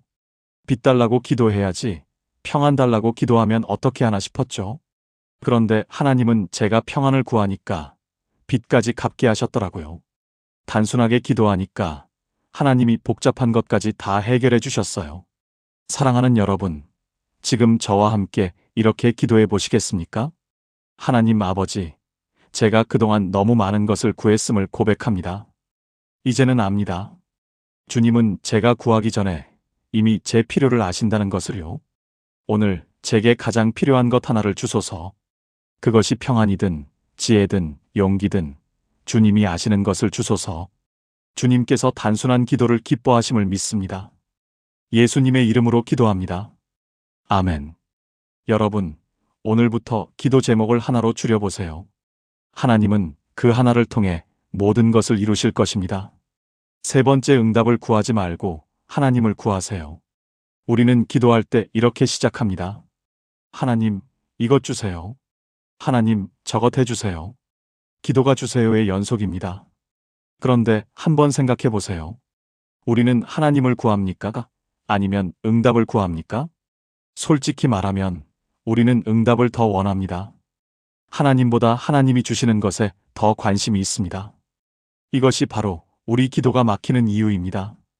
시편 73편 25절은 이렇게 고백합니다. 하늘에서는 주 외에 누가 내게 있으리요? 땅에서는 주밖에 내가 사모할 이 없나이다. 다윗은 하나님 자체를 사모했습니다. 하나님이 주시는 것이 아니라 하나님 자신을 원했습니다. 신약 시대에도 마찬가지입니다. 바울은 빌립보서 3장 8절에서 이렇게 말합니다. 또한 모든 것을 해로 여김은 내 주 그리스도 예수를 아는 날러지 어브 크라이스트 지저스 지식이 가장 고상하기 때문이라. 바울에게 가장 소중한 것은 예수님을 아는 것이었습니다. 다른 모든 것은 배설물로 여겼습니다. 왜일까요? 하나님을 구하는 자는 하나님과 함께 모든 것을 얻기 때문입니다. 로마서 8장 32절이 증명합니다. 자기 아들을 아끼지 아니하시고 우리 모든 사람을 위하여 내주신 이가 어찌 그 아들과 함께 모든 것을 우리에게 주시지 아니하겠느냐? 하나님을 구하면 하나님이 모든 것을 함께 주십니다. 하지만 우리가 것만 구하면 하나님도 것도 얻지 못합니다. 그렇다면 우리는 어떻게 해야 할까요? 오늘부터 이렇게 해보세요. 기도의 첫 문장을 바꾸세요. 하나님, 이것 주세요 대신 하나님, 당신을 알고 싶습니다. 당신과 함께하고 싶습니다. 이렇게 시작해보세요. 대구 수성구에 사시는 이승혜 집사님, 54세입니다. 이 집사님은 2018년부터 딸의 결혼 문제로 기도했습니다. 딸은 당시 32세였습니다. 주변 친구들은 다 결혼했는데 딸만 홀로 남았습니다. 이 집사님은 매일 금식하며 기도했습니다. 하나님, 우리 딸 좋은 남자 만나게 해주세요. 올해 안에 결혼하게 해주세요. 2018년이 지나갔습니다. 응답이 없었습니다. 2019년에도 기도했습니다. 하나님, 제가 뭘 잘못했나요? 왜 응답이 없으세요? 2020년, 2021년도 지나갔습니다. 딸은 35세가 되었습니다. 이 집사님은 원망하기 시작했습니다. 하나님, 저는 30년간 헌신했는데 이것 하나 안 들어주시나요? 기도가 의무가 되었습니다. 하나님이 원망스러웠습니다. 2022년 어느 날, 이 집사님은 너무 힘들어서 기도를 멈췄습니다. 더 이상 못하겠어. 딸 결혼 기도 안 할래? 그리고 그냥 울었습니다. 하나님, 제가 지쳤어요. 더 이상 뭘 구해야 할지 모르겠어요. 그냥 하나님이 저와 함께 계셔주세요. 그것만으로 충분해요. 그날, 이 집사님은 처음으로 하나님의 평안을 경험했습니다. 응답이 아니라 하나님 자체가 위로가 되었습니다. 그 후로 이 집사님은 기도가 바뀌었습니다. 더 이상 딸 결혼을 구하지 않았습니다. 대신 이렇게 기도했습니다. 하나님, 오늘도 당신과 동행하고 싶습니다. 당신의 뜻을 알고 싶습니다. 한 달이 지났습니다. 이 집사님은 마음이 자유로워졌습니다. 딸 결혼에 집착하지 않게 되었습니다. 딸도 변화를 느꼈습니다. 엄마, 요즘 왜 이렇게 밝으세요? 제 결혼 포기하신 거예요? 아니야. 포기한 게 아니라 하나님께 맡긴 거지. 그로부터 2개월 후였습니다. 딸의 회사에 새로운 팀장이 왔습니다. 40세, 미혼, 신실한 크리스천이었습니다. 두 사람은 자연스럽게 가까워졌습니다. 6개월 후 교제를 시작했습니다. 1년 후인 2023년 8월 청혼을 받았습니다. 2024년 5월 결혼했습니다. 이 집사님은 간증했습니다. 6년간 딸 결혼을 구했을 땐 응답이 없었어요. 그런데 하나님을 구하기 시작하니까 1년 만에 모든 게 이루어졌어요. 하나님은 제가 당신을 진짜 원하는지 보고 계셨던 거예요. 제가 먼저 하나님을 선택하니까 하나님이 제 기도까지 다 들어주셨어요. 사랑하는 여러분, 지금 저와 함께 이렇게 기도해 보시겠습니까? 하나님 아버지, 제가 그동안 주님보다 주님의 것을 더 사모했음을 고백합니다. 이제는 압니다. 주님 자체가 가장 큰 응답이라는 것을요. 주님과 함께하면 모든 것이 함께 온다는 것을 믿습니다. 오늘부터 제 기도가 주님을 향하게 하소서. 응답보다 주님을, 것보다 주님을 구하게 하소서. 주님이 제 기도의 전부이심을 고백합니다. 예수님의 이름으로 기도합니다. 아멘. 여러분, 오늘부터 응답을 구하지 말고 하나님을 구하세요. 하나님을 얻는 자는 모든 것을 얻습니다. 네 번째, 은밀한 곳에서 기도하세요. 우리 시대 기도의 가장 큰 문제가 무엇인지 아십니까? 기도가 보여주기식이 되었다는 것입니다. SNS에 올리는 새벽 기도 인증샷, 단체 채팅방에 보내는 새벽 5시 기도 완료 메시지, 교회에서 큰 소리로 기도하는 모습. 언제부터 기도가 남에게 보이는 것이 되었을까요? 예수님은 마태복음 6장 6절에서 이렇게 말씀하셨습니다. 너는 기도할 때에 내 골방에 들어가 문을 닫고 은밀한 중에 계신 내 아버지께 기도하라. 은밀한 중에 보시는 내 아버지께서 갚으시리라. 골방, 헬라어로 타메이온입니다. 창고, 보물창고, 비밀스러운 장소를 의미합니다. 당시 유대인들의 집에는 귀중품을 보관하는 작은 방이 있었습니다. 아무도 들어올 수 없는, 오직 주인만 아는 공간이었습니다. 예수님은 기도를 그곳에 비유하셨습니다. 아무도 보지 않는 곳, 오직 하나님만 계신 곳, 그곳에서 기도하라고 하셨습니다. 왜일까요? 기도는 하나님과의 은밀한 만남이기 때문입니다. 연인이 사랑을 고백할 때 광장에서 하지 않습니다. 조용한 곳에서 둘만의 시간에 진심을 나눕니다. 기도도 마찬가지입니다. 하나님은 우리가 은밀한 곳에서 진심을 나누기를 원하십니다. 그렇다면 우리는 어떻게 해야 할까요? 오늘부터 이렇게 해보세요. 기도할 때 아무도 없는 곳을 찾으세요. 방 안이든 화장실이든 차 안이든 상관없습니다. 그곳에서 하나님과 단둘이 대화하세요. 하나님, 지금 저는 당신과 단둘이 있습니다. 제 진심을 말씀드립니다. 이렇게 시작해보세요. 인천 연수구에 사시는 최영수 장로님, 67세입니다. 최 장로님은 35년 동안 교회 새벽 기도회를 빠지지 않으셨습니다. 매일 새벽 5시 교회 맨 앞자리에 앉아 큰 소리로 기도하셨습니다. 하나님, 이 나라를 불쌍히 여기소서, 이 교회를 부흥시키소서. 목소리가 크기로 유명했습니다. 다른 성도들이 최 장로님 기도는 정말 은혜롭다고 했습니다. 최 장로님은 그 말에 자부심을 느꼈습니다. 내 기도가 모범이 되는구나. 하지만 이상했습니다.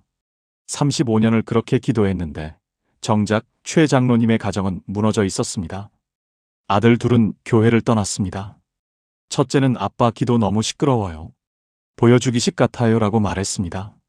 둘째는 아예 집을 나가 연락을 끊었습니다. 부인은 우울증으로 10년째 약을 먹고 있었습니다. 최 장로님은 이해할 수 없었습니다.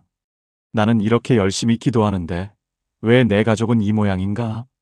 2021년 코로나로 교회가 문을 닫았습니다. 새벽 기도회도 중단되었습니다. 최 장로님은 처음으로 집에서 혼자 기도해야 했습니다. 첫날 아침 방에 무릎 꿇고 기도하려는데 이상한 일이 일어났습니다. 아무 말이 나오지 않았습니다. 교회에서는 그렇게 잘 나오던 말들이 집에서는 한마디도 나오지 않았습니다. 내가 왜 이러지? 최 장로님은 당황했습니다. 30분을 무릎 꿇고 있었지만 기도가 되지 않았습니다. 그냥 침묵만 흘렀습니다. 그때 깨달았습니다. 아, 내가 그동안 하나님께 기도한 게 아니라 사람들에게 기도한 거구나. 그날 최 장로님은 처음으로 진짜 기도를 했습니다. 하나님, 죄송합니다. 35년간 제 기도는 당신께 드린 게 아니었습니다. 사람들에게 보이려고 한 거였습니다. 용서해 주세요. 그 기도는 소리 없었습니다. 눈물만 흘렀습니다. 하지만 그날 최 장로님은 처음으로 하나님을 만났습니다. 그 후로 최 장로님은 은밀히 기도하기 시작했습니다. 매일 새벽 방 안에서 혼자 기도했습니다. 큰 소리로 하지 않았습니다. 작은 목소리로, 때로는 침묵으로 하나님께 나아갔습니다. 3개월이 지났습니다. 부인이 말했습니다. 여보, 요즘 달라졌어요. 편해졌어요. 6개월이 지났습니다. 둘째 아들이 갑자기 전화를 했습니다. 아빠, 제가 집에 가도 될까요?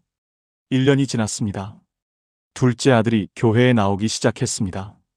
2년이 지난 2023년 첫째 아들도 교회로 돌아왔습니다. 코로나가 끝나고 새벽 기도회가 다시 시작되었습니다. 하지만 최 장로님은 더 이상 교회 맨 앞자리에 앉지 않았습니다. 뒤쪽에 조용히 앉아 소리 없이 기도했습니다. 어느 날 목사님이 물었습니다. 장로님, 요즘 기도 소리가 안 들리는데 괜찮으세요? 최 장로님은 웃으며 대답했습니다. 목사님, 이제야 제대로 기도하는 것 같습니다. 35년 만의 말입니다. 사랑하는 여러분, 지금 저와 함께 이렇게 기도해 보시겠습니까? 하나님 아버지, 제가 그동안 사람들에게 보이려고 기도했음을 고백합니다. 이제는 압니다. 주님은 은밀한 곳에서 나를 만나기 원하신다는 것을요. 오늘부터 제 기도가 주님과의 비밀스러운 만남이 되게 하소서. 아무도 보지 않아도, 아무도 듣지 않아도 주님 한 분만 계시면 충분합니다.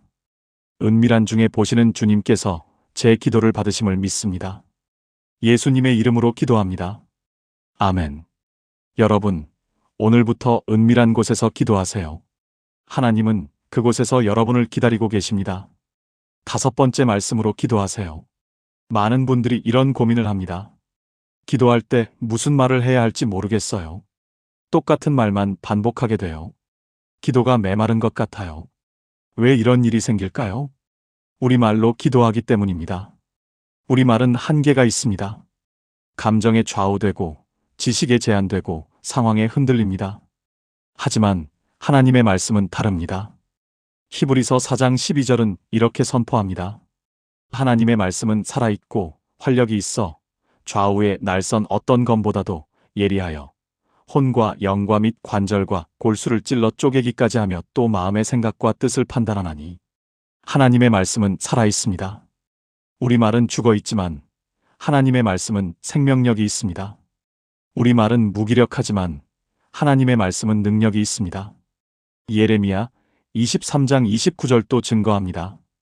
여호와의 말씀이 이와 같지 아니하냐? 불같지 아니하냐?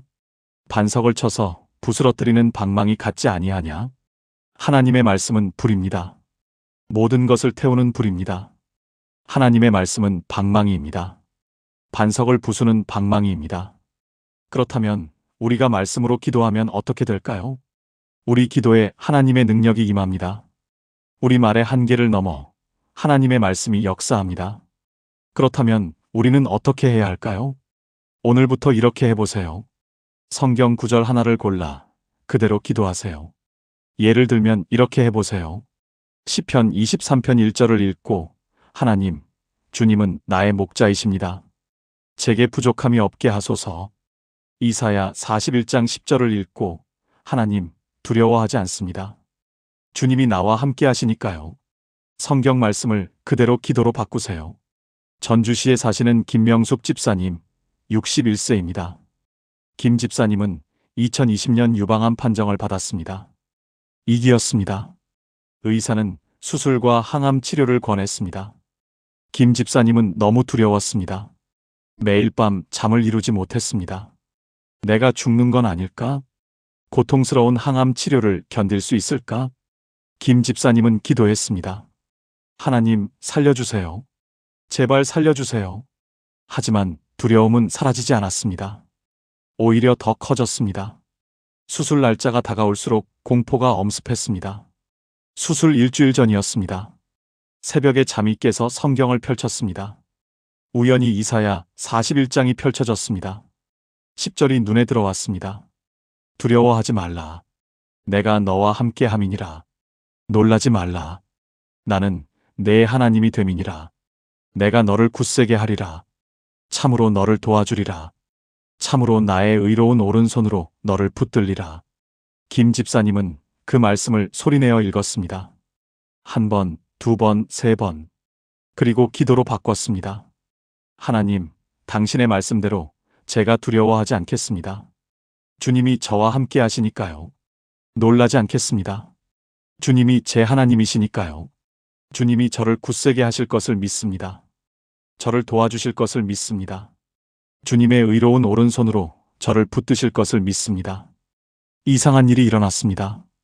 기도를 마치자 평안이 찾아왔습니다. 두려움이 사라졌습니다. 김 집사님은 그날부터 매일 그 말씀으로 기도했습니다. 수술 당일 아침에도, 수술실 들어가기 직전에도 그 말씀을 고백했습니다. 수술은 성공적이었습니다. 암세포가 예상보다 작았고 림프절 전이도 없었습니다. 의사가 말했습니다. 운이 좋으셨네요. 조기에 잘 잡혔습니다. 하지만 김 집사님은 알았습니다. 이건 운이 아니야. 하나님의 말씀이 역사한 거야. 6개월간 항암 치료를 받았습니다. 힘들었지만 김 집사님은 매일 이사야 41장 10절로 기도했습니다. 부작용으로 머리카락이 다 빠질 때도, 구토가 심할 때도 그 말씀을 붙잡았습니다. 2021년 12월 모든 치료가 끝났습니다. 검사 결과 완치 판정을 받았습니다. 김 집사님은 간증했습니다. 제 말로 기도할 땐 두려움이 사라지지 않았어요. 그런데 하나님의 말씀으로 기도하니까 그 말씀이 저를 살렸어요. 말씀은 정말 살아있더라고요. 제 입으로 하나님의 말씀을 고백하니까 그 말씀이 제 안에서 역사했어요. 지금도 김 집사님은 매일 아침 성경 한 구절을 읽고 그 말씀으로 기도합니다. 2024년 현재까지 3년째 재발 없이 건강하게 지내고 계십니다. 사랑하는 여러분, 지금 저와 함께 이렇게 기도해 보시겠습니까? 하나님 아버지, 제 말의 한계를 고백합니다. 이제는 주님의 말씀으로 기도하기 원합니다. 주님의 말씀은 살아있고 활력이 있습니다. 불같고 방망이 같은 능력의 말씀입니다. 오늘부터 제 기도가 말씀 기도가 되게 하소서. 주님의 말씀이 제 입을 통해 선포되게 하소서. 그 말씀이 제 삶 가운데 역사하심을 믿습니다. 예수님의 이름으로 기도합니다. 아멘. 여러분, 오늘부터 말씀으로 기도하세요. 하나님의 말씀이 여러분의 기도에 능력을 더할 것입니다. 6번째 믿음으로 선포하세요. 많은 분들이 기도할 때 이렇게 합니다. 하나님, 이렇게 해주시면 좋겠는데, 가능하시면, 혹시, 확신이 없습니다. 믿음이 흔들립니다. 될까? 안 될까? 의심하며 기도합니다. 하지만 야고보서 1장 6절부터 8절은 이렇게 경고합니다. 오직 믿음으로 구하고 조금도 의심하지 말라. 의심하는 자는 마치 바람에 밀려 요동하는 바다 물결 같으니 이런 사람은 무엇이든지 주께 얻기를 생각하지 말라. 두 마음을 품어 모든 일에 정함이 없는 자로다. 의심하는 기도는 응답받지 못합니다. 두 마음을 품은 기도는 하나님께 상달되지 않습니다. 왜일까요? 기도는 간청이 아니라 선포이기 때문입니다. 마가복음 11장 23절에서 예수님은 이렇게 말씀하셨습니다. 내가 진실로 너희에게 이르노니 누구든지 이 산 떨어들리어 바다에 던져지라 하며 그 말하는 것이 이루어질 줄 믿고 마음에 의심하지 아니하면 그대로 되리라 하며입니다. 들리어 바다에 던져지라 하며. 이것은 명령입니다. 선포입니다. 예수님은 우리에게 의심하며 부탁하라고 하지 않으셨습니다. 믿음으로 선포하라고 하셨습니다. 구약시대에도 마찬가지입니다. 여호수아가 여리고성을 무너뜨릴 때 하나님, 성을 무너뜨려 주세요라고 간청하지 않았습니다. 나팔을 불고 외치라. 성벽이 무너질 것이다라고 선포했습니다. 엘리야가 갈멜산에서 기도할 때도 하나님, 불을 보내주시면 좋겠습니다라고 하지 않았습니다. 여호와여 응답하소서, 불로 응답하소서라고 선포했습니다. 그렇다면 우리는 어떻게 해야 할까요? 오늘부터 이렇게 해보세요. 기도할 때 주세요가 아니라 될 것입니다. 이루어질 것입니다라고 선포하세요. 하나님, 이 병이 낫기를 원합니다. 대신 하나님, 주님의 이름으로 이 병은 나을 것입니다라고 선포하세요. 광주 광산구에 사시는 박진우 집사님, 59세입니다. 박 집사님은 2019년 사업 실패로 12억 원의 빚을 졌습니다. 식당을 운영했는데 코로나 직전에 큰 투자를 했다가 모두 날렸습니다. 채권자들의 독촉이 매일 이어졌습니다. 집은 경매로 넘어갔고 차도 압류당했습니다. 박 집사님은 매일 기도했습니다. 하나님, 제발 도와주세요. 이 빚을 갚을 수 있게 해주세요. 하지만 기도할 때마다 의심이 들었습니다. 12억을 어떻게 갚아? 불가능한 거 아냐? 기도는 간절했지만 믿음은 없었습니다. 2년이 지났습니다. 상황은 더 악화되었습니다. 빚은 이자가 붙어 14억으로 늘어났습니다. 박 집사님은 절망했습니다. 이제 정말 끝이구나. 2021년 12월 어느 날 밤, 박 집사님은 성경을 펼쳤습니다. 마가복음 11장 23절이 눈에 들어왔습니다. 누구든지 이 산 떨어들리어 바다에 던져지라 하며 그 말하는 것이 이루어질 줄 믿고 마음에 의심하지 아니하면 그대로 되리라. 박 집사님은 충격을 받았습니다. 내가 의심하며 기도했구나. 믿지 않고 기도했구나. 그날 밤 박 집사님은 기도를 바꿨습니다. 하나님, 이 14억의 빚은 갚아질 것입니다.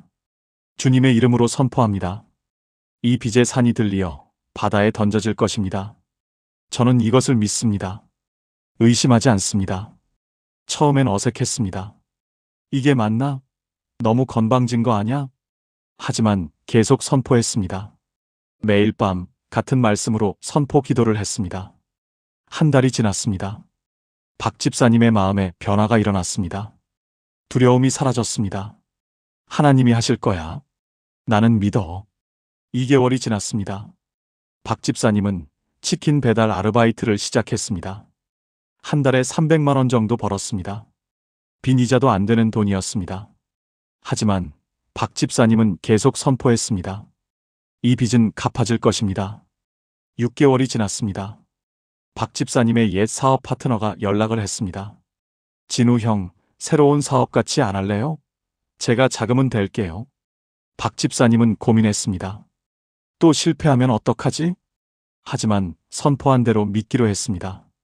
새로운 사업을 시작했습니다. 온라인 식자재 유통이었습니다. 처음 3개월은 적자였습니다. 하지만 4개월째부터 흑자로 돌아섰습니다. 6개월째 월 수익 1,000만 원을 넘었습니다.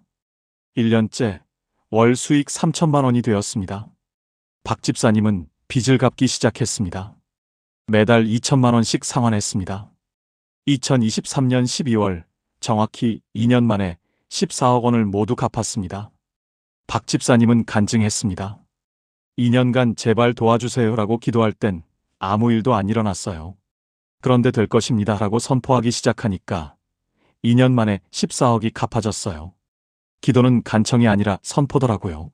믿음으로 선포하니까 하나님이 그대로 이루셨어요. 사랑하는 여러분, 지금 저와 함께 이렇게 기도해 보시겠습니까? 하나님 아버지, 제가 그동안 의심하며 기도했음을 고백합니다. 이제는 믿음으로 선포합니다. 주님의 이름으로 제 앞에 모든 산이 들리어 바다에 던져질 것입니다. 제 기도가 이루어질 것을 믿고 의심하지 않습니다. 주님께서 제 입의 고백대로 이루실 것을 선포합니다. 될 것입니다. 이루어질 것입니다. 응답될 것입니다. 이 모든 것을 예수님의 이름으로 선포하며 기도합니다. 아멘. 여러분, 오늘부터 믿음으로 선포하세요. 여러분의 입에서 나오는 선포대로 이루어질 것입니다. 7번째 감사로 시작하고 끝내세요. 우리 기도를 들어보면 대부분 이렇게 시작합니다. 하나님, 제가 이런 문제가 있는데요. 문제로 시작해서 문제로 끝납니다. 감사는 어디에도 없습니다. 하지만 성경은 정반대로 가르칩니다. 빌립보서 4장 6절은 이렇게 명령합니다. 아무것도 염려하지 말고 다만 모든 일에 기도와 간구로 너희 구할 것을 감사함으로 하나님께 아뢰라. 감사함으로 구하라는 것입니다. 문제를 먼저 말하지 말고 감사를 먼저 고백하라는 것입니다. 데살로니가전서 5장 18절도 동일하게 말합니다. 범사에 감사하라. 이것이 그리스도 예수 안에서 너희를 향하신 하나님의 뜻이니라. 범사에 감사. 좋을 때만 감사가 아닙니다. 어려울 때도 감사입니다. 문제가 있을 때도 감사입니다. 왜일까요? 감사는 믿음의 표현이기 때문입니다. 아직 응답받지 못했는데 감사한다는 것은 하나님이 반드시 응답하실 것을 믿는다는 고백입니다. 아직 해결되지 않았는데 감사한다는 것은 하나님이 이미 해결하셨다는 믿음입니다. 구약의 여호사밧 왕을 보세요. 적군이 침략했을 때 그는 찬양대를 군대 앞에 세웠습니다. 전쟁이 끝나지 않았습니다. 아직 승리하지 않았습니다. 하지만 먼저 감사하며 찬양했습니다. 여호와께 감사하라. 그의 인자하심이 영원함이로다. 그러자 하나님이 움직이셨습니다. 적군이 스스로 서로를 공격하여 전멸했습니다. 이것이 감사 기도의 능력입니다. 그렇다면 우리는 어떻게 해야 할까요? 오늘부터 이렇게 해보세요. 기도의 첫 문장을 감사로 시작하세요. 하나님, 이 문제가 있습니다. 대신 하나님, 이 문제 가운데서도 감사합니다. 주님이 함께 하시니까요. 그리고 기도의 마지막도 감사로 끝내세요. 주님, 이미 응답하셨음을 믿고 감사합니다. 아멘. 울산 남구에 사시는 정미래 권사님, 65세입니다. 정 권사님은 2018년 남편을 잃었습니다. 갑작스러운 심근경색이었습니다. 병원에 도착했을 땐 이미 늦었습니다. 정 권사님은 충격에 빠졌습니다. 40년을 함께 산 남편이었습니다. 하루아침에 혼자가 되었습니다. 정 권사님은 울며 기도했습니다. 하나님, 왜 이러십니까? 왜 남편을 데려가셨습니까? 원망이 쏟아졌습니다. 감사는 없었습니다. 1년이 지났습니다. 정 권사님은 우울증에 걸렸습니다. 약을 먹어도 나아지지 않았습니다. 교회도 나가기 싫었습니다. 기도도 하기 싫었습니다. 하나님이 나를 버리셨어. 2019년 12월 정 권사님의 딸이 출산을 했습니다. 건강한 아들이었습니다. 정 권사님은 손주를 안고 울었습니다. 아, 생명이구나.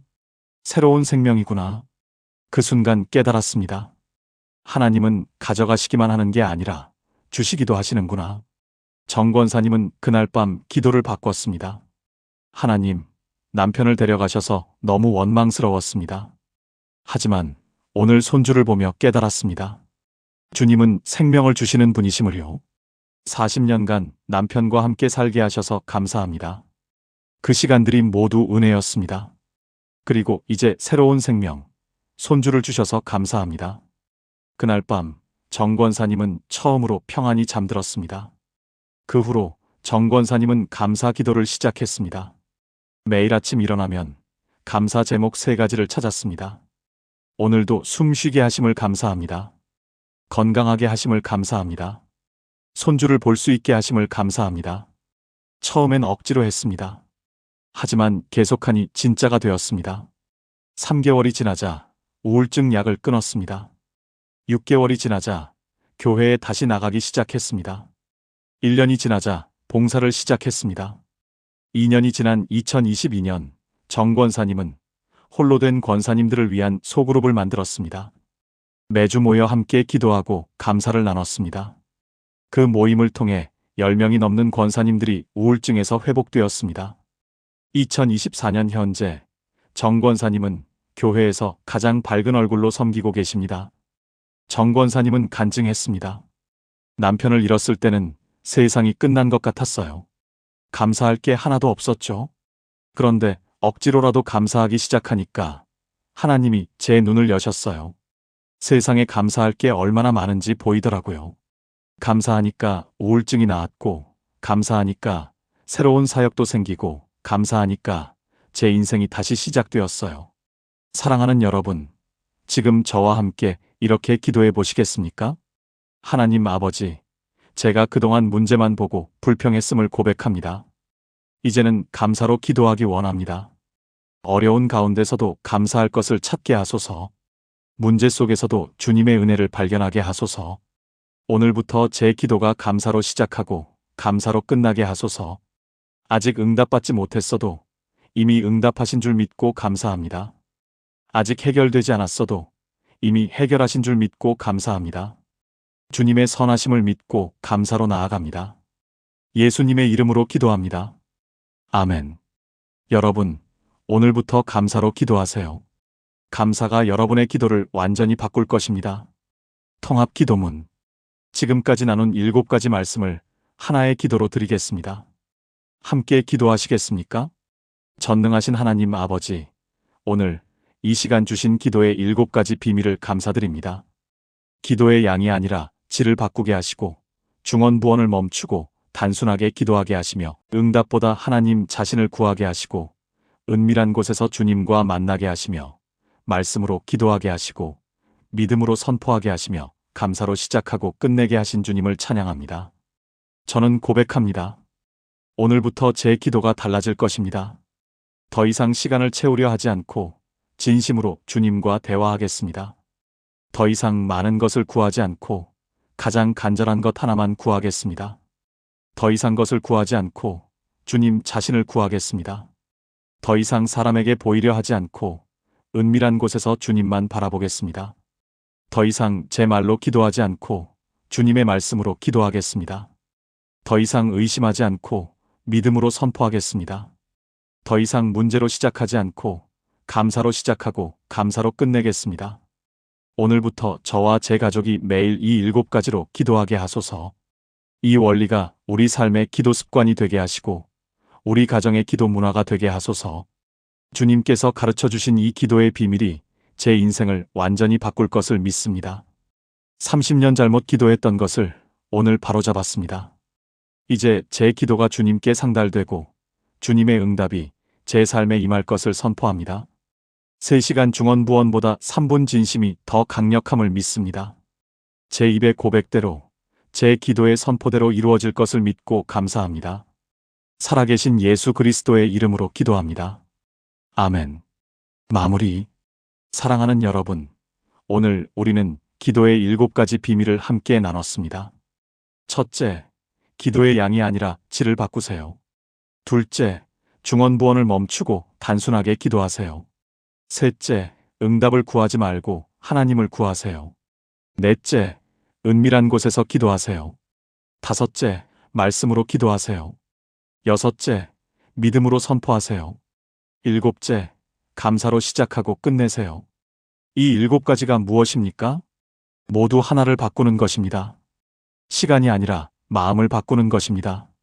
많은 말이 아니라 진실을 바꾸는 것입니다. 것이 아니라 분을 바꾸는 것입니다. 하나만 바꾸면 기도가 달라집니다. 저는 30년간 잘못 기도했습니다. 하지만 이 하나를 바꾸고 나서 제 기도 인생이 완전히 달라졌습니다. 여러분도 오늘부터 시작하시길 바랍니다. 어렵지 않습니다. 하나만 바꾸면 됩니다. 오늘 저녁부터 내일 아침부터 이 7가지 중 하나라도 적용해 보세요. 여러분의 기도가 살아날 것입니다. 응답이 시작될 것입니다. 하나님이 여러분의 기도를 기뻐하실 것입니다. 이 말씀이 마음에 닿으셨나요? 그렇다면 댓글에 아멘이라고 남겨주세요. 그리고 오늘 나눈 7가지 중에서 여러분이 가장 먼저 실천하고 싶은 것이 무엇인지 나눠주세요. 오늘부터 감사로 시작하겠습니다. 말씀으로 기도하겠습니다. 믿음으로 선포하겠습니다. 여러분의 고백이 누군가에겐 용기가 되고 함께 변화되는 역사가 일어날 것입니다. 그리고 이 영상이 도움이 되셨다면 더 많은 분들이 이 기도의 비밀을 알 수 있도록 공유 부탁드립니다. 하나님의 은혜가 여러분과 여러분의 가정에 넘치기를 축복합니다. 오늘부터 여러분의 기도가 달라질 것입니다. 하나만 바꾸면 모든 것이 달라집니다. 주님의 이름으로 축복합니다. 아멘.